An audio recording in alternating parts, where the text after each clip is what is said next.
Bonjour à tous et bienvenue dans cette nouvelle vidéo. Notre affaire se déroule au Sénégal, pays d'Afrique de l'Ouest, renommé pour sa chaleur humaine et son sens de l'accueil appelé Teranga. Ici, la générosité et la solidarité sont profondément enracinées dans la culture, faisant du Sénégal un pays unique où le visiteur est accueilli comme un membre de la famille. Avec une population diversifiée et jeune, le Sénégal est un carrefour culturel. La capitale Dakar est une métropole vibrante et moderne, célèbre pour sa musique, notamment le mbalax, et son art qui rayonne bien au-delà des frontières africaines. Chaque année, des milliers de touristes viennent explorer les merveilles naturelles du pays, comme le lac Rose, les plages de Saly ou le delta du Sine Saloum. Parallèlement, l'île de Gorée, avec sa sombre histoire de la traite négrière, attire les visiteurs et invite à la réflexion. Ce pays stable sur le plan politique est aussi reconnu pour son modèle démocratique en Afrique. Les Sénégalais, fiers de leur héritage, célèbrent les valeurs de paix, de respect et d'ouverture au monde. Mais dans ce décor chaleureux, certains drames inattendus viennent parfois troubler cette quiétude apparente. Du coup, je vous amène à l'est de Dakar, en bordure de l'océan Atlantique, où se trouve la ville de Malika, un lieu connu pour ses plages et son ambiance côtière, avec des zones résidentielles en développement et une communauté dynamique. C'est là où vit Mamadou Thiam et sa femme Aminata Ka, un couple fou amoureux, mais avec des hauts et des bas. Petite présentation de Mamadou. Il est né en 1994 à Géoul, dans le département de Kébémer. Il est le troisième enfant d'une fratrie de 6, issu d'une famille assez modeste. Il grandit dans le quartier de la Voie Ferrée, aux côtés d'un père débrouillard et d'une mère ménagère. Dès l'enfance, sa santé fragile et ses crises d'hystérie l'éloignent des autres, d'où ses passages fréquents chez le tradipraticien du coin. Malgré cela, il parvient à décrocher son certificat de fin d'études élémentaires en 2008. Ce diplôme va lui ouvrir les portes du collège de sa ville. Il sera exclu en 5e en raison de sa conduite perturbatrice qui a fait l'objet de multiples avertissements. Après le décès de son père, il est pris en charge par son oncle qui va le former à la menuiserie. À l'âge de 17 ans, il quitte sa ville natale pour Dakar, où on va lui proposer un poste de chauffeur de camion. Confronté à la dure réalité de la capitale, il finit par s'installer seul à Malika, continuant à soutenir financièrement sa mère malgré les épreuves. C'est là où il va faire la rencontre d'Aminata, une jeune femme de 20 ans, troisième fille de sa mère, issue d'un foyer modeste mais aimant. Aminata a grandi entourée de l'affection de sa famille, malgré des ressources limitées. Son parcours est marqué par un drame, le décès de son père, un événement qui va l'affecter profondément. Cependant déterminée, elle devient l'une des rares filles à poursuivre ses études, qu'elle mènera jusqu'en terminale. Aimée de tout son quartier, elle est décrite comme une jeune femme sans histoire, connue pour son sourire et sa capacité à apporter de la joie autour d'elle. Sa beauté et son tempérament enjoué attirent l'attention de Mamadou, qui partage avec elle une affinité naturelle. Résidant dans le même quartier, ils se rapprochent et construisent une relation solide qui les mène au mariage le 4 août 2019. Les deux habitent dans un immeuble densément peuplé où réside une population qualifiée de délinquante. Le cannabis et l'alcool y coulent à flot et l'endroit est connu pour être bruyant, avec des disputes fréquentes entre les résidents. Un épisode marquant s'y est même déroulé. Un jour, une bagarre entre deux personnes s'est terminée par un coup de couteau. Ce genre d'incident est malheureusement régulier.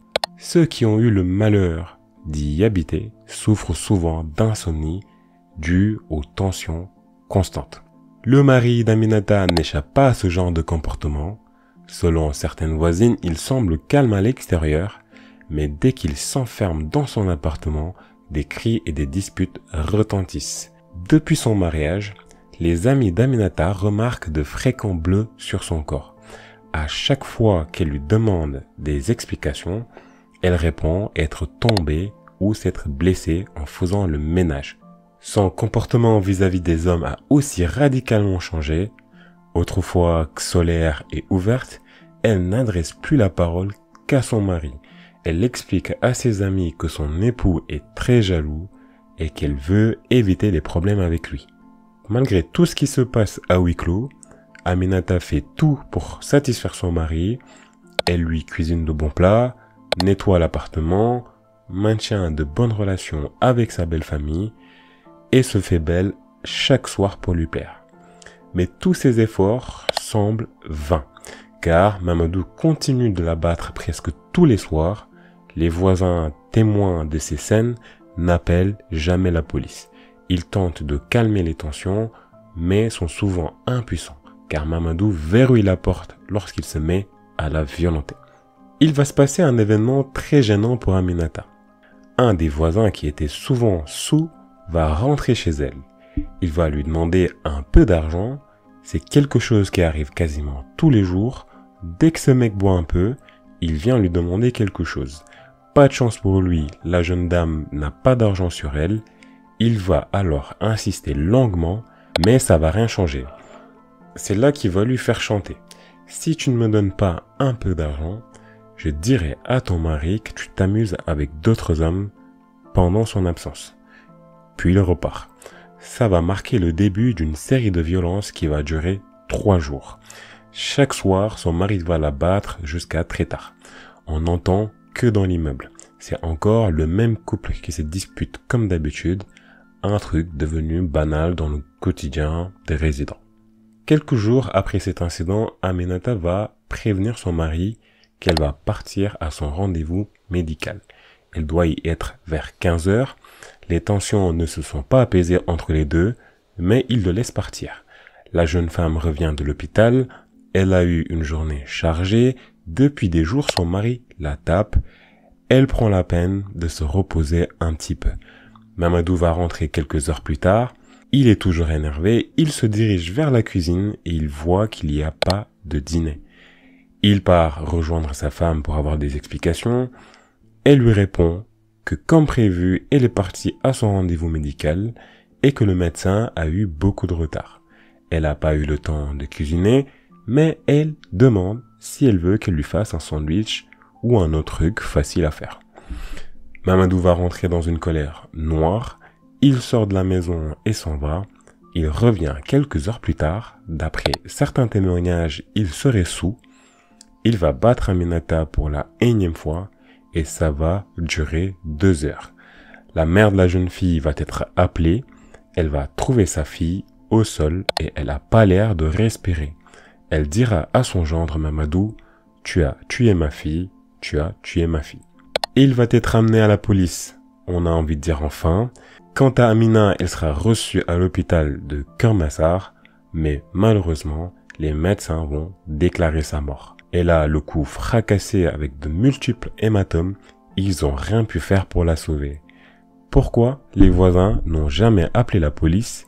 Cette question demeure au centre des interrogations. Dans cette affaire tragique, plusieurs raisons sont avancées. Par peur des représailles de Mamadou, par habitude de conflits fréquents dans l'immeuble, ou encore par banalisation des violences conjugales. Dans des contextes sociaux où les violences domestiques sont souvent perçues comme un problème privé, nombreux sont ceux qui choisissent de ne pas intervenir, estimant qu'il ne s'agit pas de leur affaire. Pourtant, l'inaction des voisins et l'isolement d'Aminata rappellent cruellement le silence pesant qui entoure parfois les victimes. Ce drame a déclenché une onde de choc à travers tout le Sénégal. Face à cette tragédie et d'autres similaires, le pays s'est soulevé, exprimant sa colère et son ras-le-bol face aux violences faites aux femmes. Les médias et les réseaux sociaux se sont emparés de l'affaire, donnant lieu à un débat national sur la sécurité des femmes au sein de leur propre foyer et sur la responsabilité de la société dans la lutte contre les abus domestiques. Des marches et des rassemblements ont été organisés pour exprimer la douleur et la frustration d'un peuple trop souvent témoin de tels actes. J'ai fait des recherches approfondies sur la peine exacte que risque Mamadou, mais je n'ai pas trouvé d'informations précises sur sa condamnation. Cependant, en se basant sur la gravité de son acte, il pourrait encourir une peine sévère car le Sénégal applique des sanctions strictes pour les homicides volontaires, surtout dans les affaires de violence conjugale. Un problème de société de plus en plus dénoncé. Dans le contexte sénégalais, un meurtre avec préméditation est souvent passible de la réclusion criminelle à perpétuer, et même si la peine de mort reste inscrite dans la loi, elle n'est plus appliquée depuis des décennies. Le collectif Dafadoy, qui signifie Ça suffit en Wolof, s'est particulièrement mobilisé. Ce mouvement féministe lutte activement contre les violences faites aux femmes au Sénégal. Les membres ont mené des manifestations, des campagnes de sensibilisation et des appels à l'action concrètes pour la protection des femmes. Ces membres revendiquent des mesures plus sévères et un engagement accru de la justice et des forces de l'ordre. Dans ce climat de mobilisation, Dafadoy appelle un changement de mentalité pour que la société cesse de fermer les yeux sur les abus domestiques et que le système de protection des victimes soit renforcé. À travers cette affaire, c'est l'ensemble d'une nation qui réclame un changement radical en faveur de la justice et de la dignité humaine. Les témoignages sur Aminata révèlent une femme marquée par une profonde bonté et un immense respect des valeurs traditionnelles, en particulier le concept de sutura qui signifie pudeur ou discrétion en Wolof. Malgré les violences qu'elle subissait, jamais elle ne se plaignait ouvertement de son mari, ni laissait paraître ses difficultés. Ceux qui la connaissent décrivent une femme forte et souriante. Elle était tout le temps là pour aider les autres, souvent sans rien attendre en retour. Sa générosité et sa douceur étaient une source de lumière pour son entourage, et c'est précisément ce trait de caractère qui rendait difficile pour elle d'admettre les abus qu'elle endurait. Jusqu'au bout, Aminata protégeait l'image de son foyer, un engagement qui s'est avéré dévastateur dans le silence de sa souffrance. Voici donc l'histoire d'une jeune Dakaroise qui a dissimulé courageusement ses blessures derrière un sourire bienveillant. Un sourire que sa communauté n'oubliera jamais. Aminata Ka avait 20 ans et était enceinte de 3 mois.